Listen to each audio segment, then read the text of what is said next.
In this materialistic age, the real feeling of love is disappearing from our life.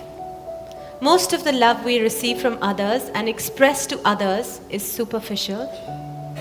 How can we reinforce the real feeling of love in our own life and in others?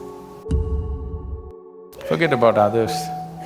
If you learn to be loving by your own nature, not because of somebody else or something else, if you just become love, not love somebody, then you will know the nature of love. If you love somebody, it's a fickle happening because no human being will happen 100% the way you want them. Every human being on this planet is going to disappoint you, believe me.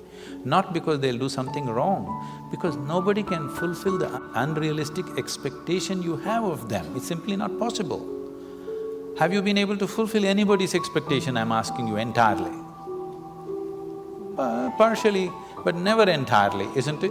So nobody else will be able to do it. Unless you're still such a hopeless romantic, you're still waiting, that ideal person is going to come from somewhere. No, believe me, whoever comes, love is not something that you do, it is something that you can become. If you're willing, you can become love, you can make your emotion into a very sweet space. Whether you look at a tree, or a dog, or a man, or a woman, or a child, or just at the sky, why can't you look at it lovingly? You have always associated love with somebody. No, this is not about somebody. Love is not something that you do, it is something that you can become.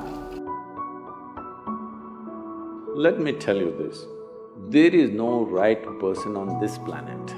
If you get into that kind of unrealistic mindset, I have found the right person, oh, you will be soon disappointed.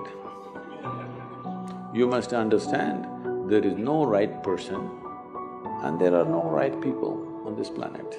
If you understand, you have your nonsense, they have their nonsense, we can adjust nonsense. Go on. First and foremost thing is, you bring yourself to your place where your experience of life is just pleasant by yourself. You're wonderful.